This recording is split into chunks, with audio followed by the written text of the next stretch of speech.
우리 교회는 큐티하는 고등부죠. 그렇죠? 큐티 잘하고 계시죠? 네, 우리 몇 주 전에는 우리가 큐티를 통해서 예레미야 애가를 했었는데요. 예레미야 애가는 하나님께 반역한 이스라엘이 결국 멸망하는 내용이고, 그 멸망함과 동시에 바벨론으로 끌려가는 그 사람들이 다시 오리라라는 약속에 대한 내용이었습니다. 그리고 오늘 우리가 살펴볼 에스라에서는 이제는 다시 정말로 돌아오는 이스라엘 백성들에 대한 이야기가 담겨 있습니다. 에스라서는 총 10장으로 되어 있고, 크게 구분을 나누자면 1에서 6장까지가 한 단락이고 7에서 10장까지가 한 단락입니다. 1에서 6장까지는 1차 귀환으로 성전의 재건에 관한 내용입니다. 1차 귀환에서는 세스바살이라는 사람과 그 스룹바벨이 귀환 행렬의 인솔자로서 나옵니다. 그리고 무너졌던 그 예루살렘의 성전을 다시 건축하는 내용입니다. 그리고 7에서 10장은 2차 귀환과 이스라엘 공동체 재건에 관한 내용입니다. 2차 귀환에는 에스라가 귀환 행렬의 인솔입니다. 연대기를 염두에 두고 보면은 BC 586년에 바벨론으로 사람들이 포로로 끌려가게 되었는데, 이때가 예루살렘이 멸망한 시기입니다. 그리고 약 50년 정도 지나서 BC 538년에 1차 귀환이 있었고, 다시 80년 정도가 또 지나서 BC 458년에 2차 귀환이 있었습니다. 이스라엘 사람들이 예루살렘으로 돌아올 수 있었던 그 결정적인 이유는 그 바벨론 왕조가 그 예루살렘을 멸망시켰는데요. 그 바벨론 왕조가 멸망하고 페르시아 왕조로 새로 바뀐 왕조 때문이었습니다. 종교를 압제했던 바벨론과는 달리 소수 민족을 탄압하지 않고 다양한 신들을 인정하는 페르시아의 문화 정책 때문이었습니다.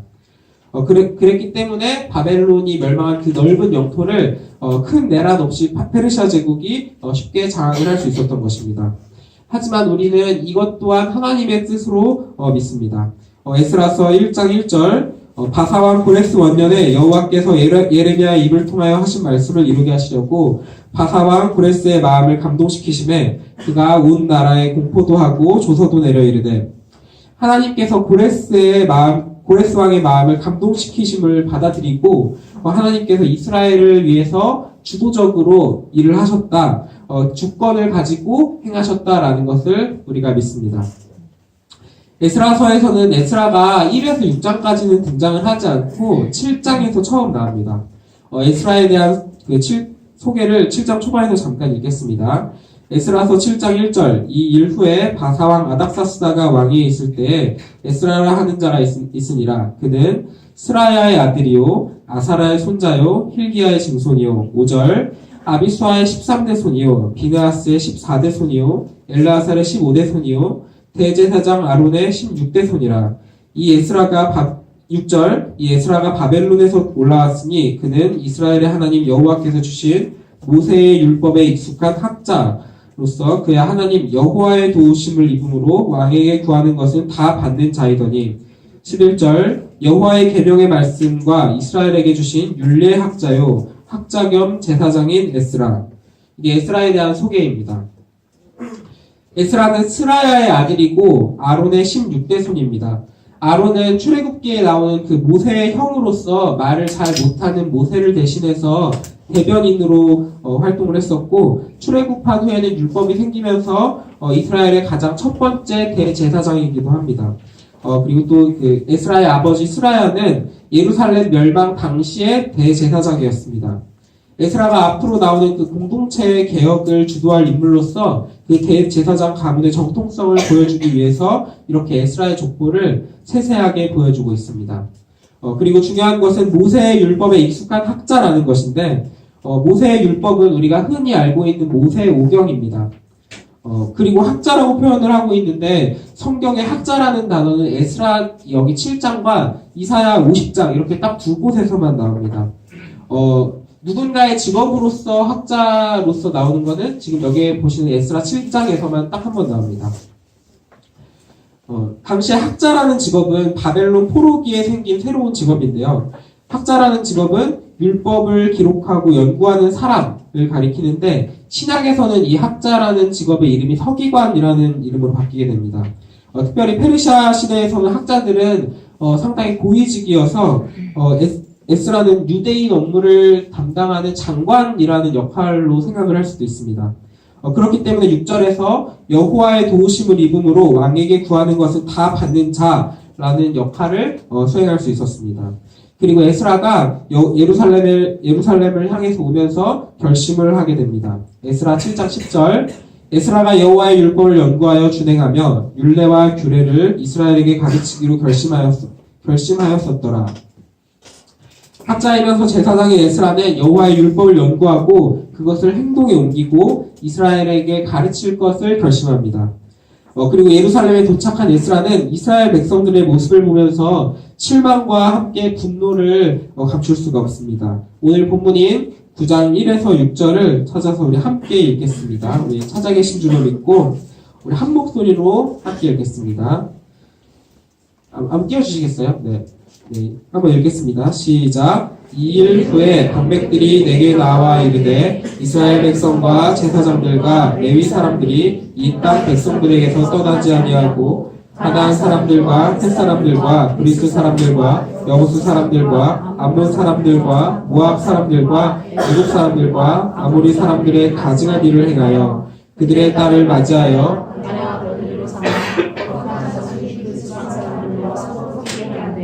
방백들과 고관들이 이 죄에 더욱 으뜸이 되었다는지라.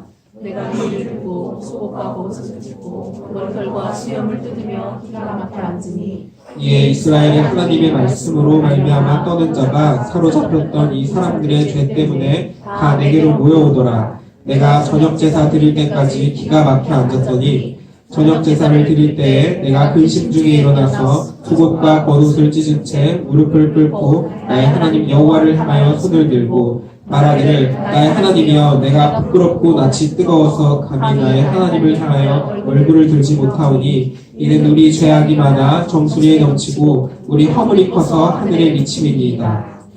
아멘. 조금 전에 에스라 1장의 1차 귀환과 에스라 7장에 에스라가 포함된 2차 귀환의 시기적 차이가 80년 정도 난다고 했습니다. 이 말은 1차 귀환을 했던 그 1세대 귀환자들은 다 죽었고, 이제 이스라엘에 있는 사람들은 그 1차 귀환자의 2세대 혹은 3세대라는 이야기입니다. 그리고 에스라 9장에서 돌아온 이들이 가증한 일을 행했다고 했는데, 원래 이곳에 있던 이방 민족들과 결혼을 하는 일이 잘못된 일이라고 합니다.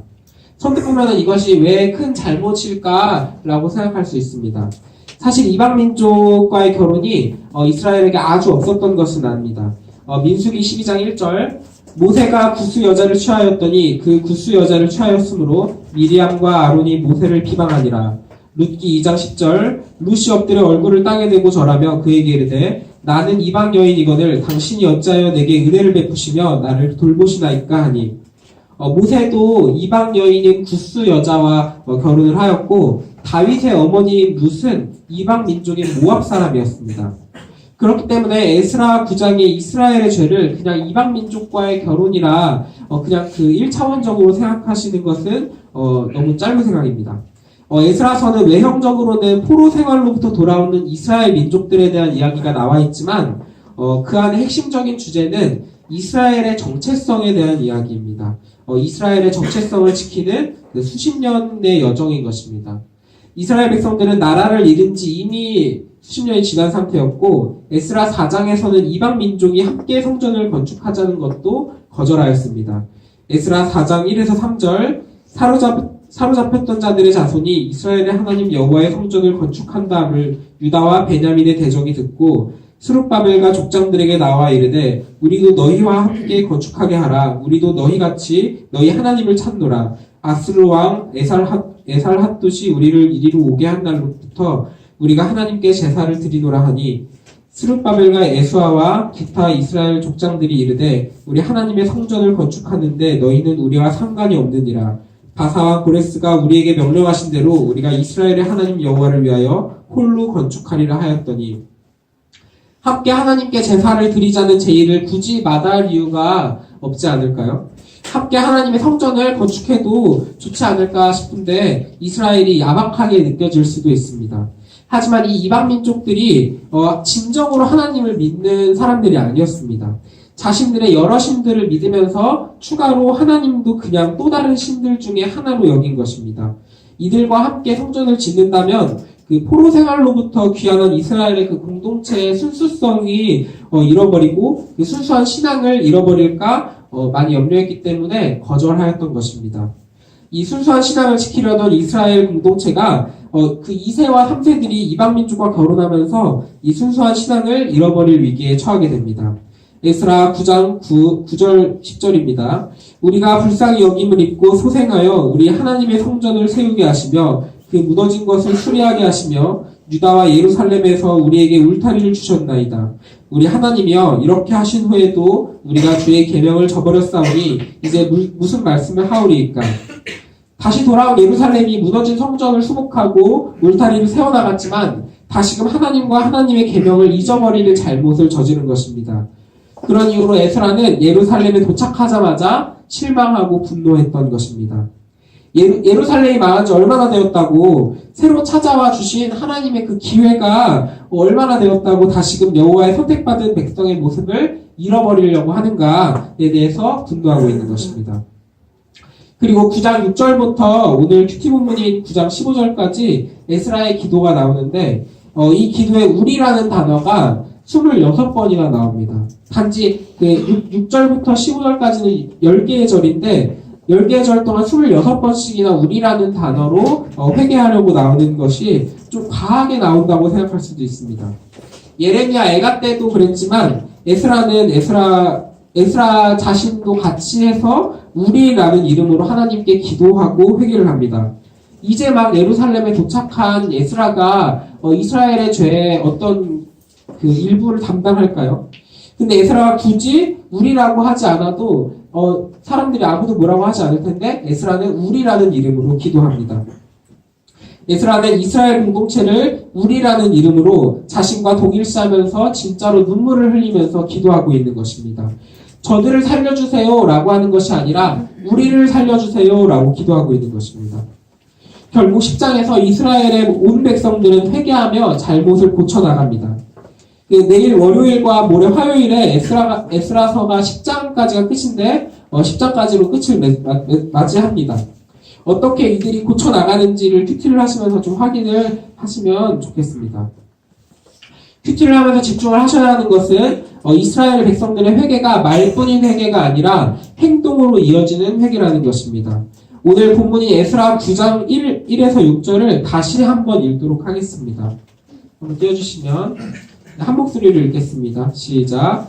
2일 후에 방백들이 이스라엘 백성과 제사장들과 레위 사람들이 이 땅 백성들에게서 떠나지 아니하고 가나안 사람들과 헷 사람들과 그리스 사람들과 엽스 사람들과 암몬 사람들과 모압 사람들과 네겝 사람들과 아모리 사람들의 가정하는 일을 행하여 그들의 딸을 맞이하여 아내와 며느리로 삼아 거룩한 자손이 그 지방 사람들과 서로 섞이게 하는데 방백들과 고관들이 이 죄에 더 으뜸이 되었다 하는지라. 내가 이 일을 듣고 수봇과 겉옷을 찢고 머리털과 수염을 뜯으며 기가 막혀 앉으니 이에 이스라엘의 하나님의 말씀으로 말미암아 떠든 자가 사로잡혔던 이 사람들의 죄 때문에 다 내게로 모여오더라. 내가 저녁 제사 드릴 때까지 기가 막혀 앉았더니 저녁 제사를 드릴 때 내가 근심 중에 일어나서 속옷과 겉옷을 찢은 채 무릎을 꿇고 나의 하나님 여호와를 향하여 손을 들고 말하기를 나의 하나님이여 내가 부끄럽고 낯이 뜨거워서 감히 나의 하나님을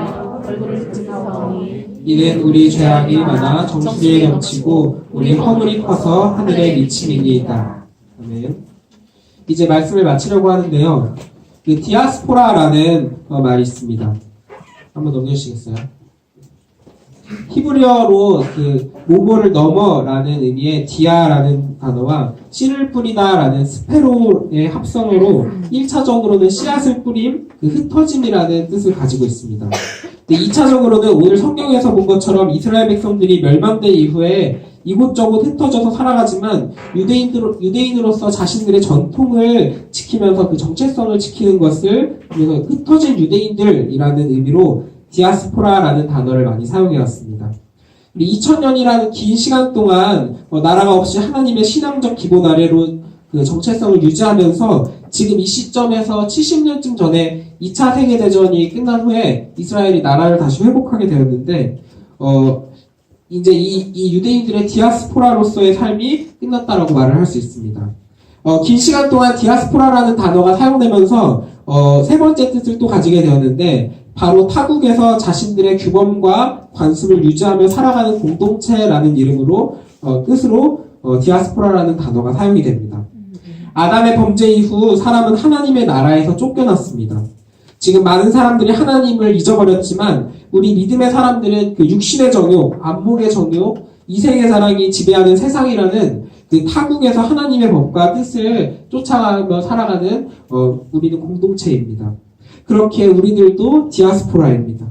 하나님의 나라가 찾아오기를 기다리면서 우리의 믿음을 지켜나가고 있기 때문입니다. 오늘 설교 제목은 유대인들의 정체성을 관용어처럼 사용하는 Identity of the Diaspora입니다. 하지만 이 관용어는 우리의 정체성을 돌이킬 때도 사용되어야 하는 단어입니다. 우리는 우리의 정체성을 잘 지키고 있을까? 하나님을 믿는다고 하면서 하나님의 백성으로 정체성을 잘 지키고 있을까? 고민하셔야 합니다. 세상에 나가면 이런 사람들도 있습니다. 나도 교회 다니는데 나도 술 마셔. 나도 교회 다니는데 나는 담배도 펴. 나도 교회 다니는데 이 세상에 돈이 최고인 것 같아. 나도 교회를 다니는데 학벌이 좋고 인맥이 좋은 게 제일 좋은 것 같아. 이런 사람들이 정말 많이 있습니다. 대학에 가기만 해도 이런 사람들을 금방 볼 수 있습니다. 이 사람들은 우리의 정체성을 잃어버린 사람들입니다.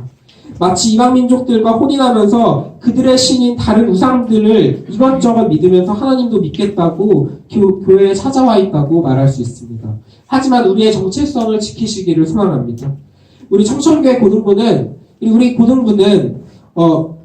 우리의 정체성을 잘 점검하면서 디아스포라로의 우리의 삶을 잘 견뎌내셔야 합니다.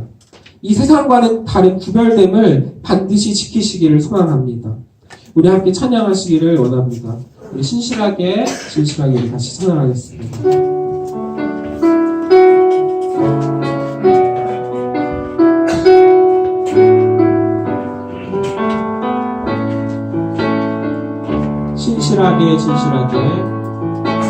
진실하게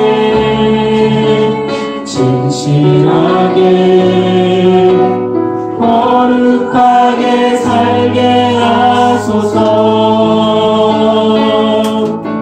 진실하게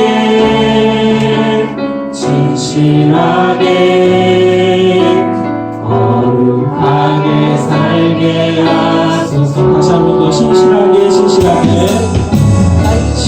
진실하게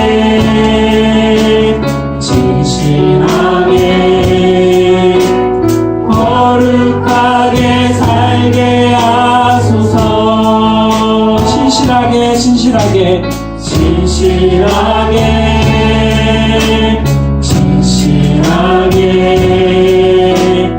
거룩하게 살게 하소서. 다시 한 번 더 신실하게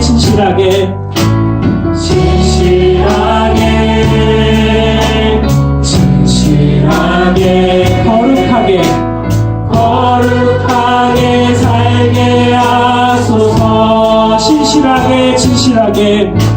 진실하게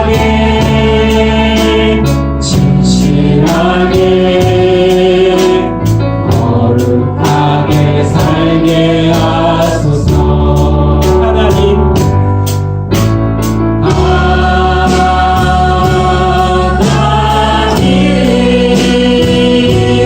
나의 마음 만져주소서. 하나님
우리가 방금 고백했던 거룩하게 하소서, 이 말은 우리를 구별되게 하소서라는 말입니다. 이 세상과는 다르게 우리가 하나님의 뜻을 믿는 사람입니다 라고 고백하는 것입니다. 우리가 다시 한번 지금 기도하면서 고백합시다. 이 육신의 정욕, 안목의 정욕, 이색의 자랑이 횡행하는 이 세상 속에서 하나님을 믿겠다고, 하나님을 믿음으로 이 교회에서 우리를 지켜달라고, 하나님 뜻 안에서 우리를 지켜달라고 고백하시길 원합니다. 함께 기도하겠습니다.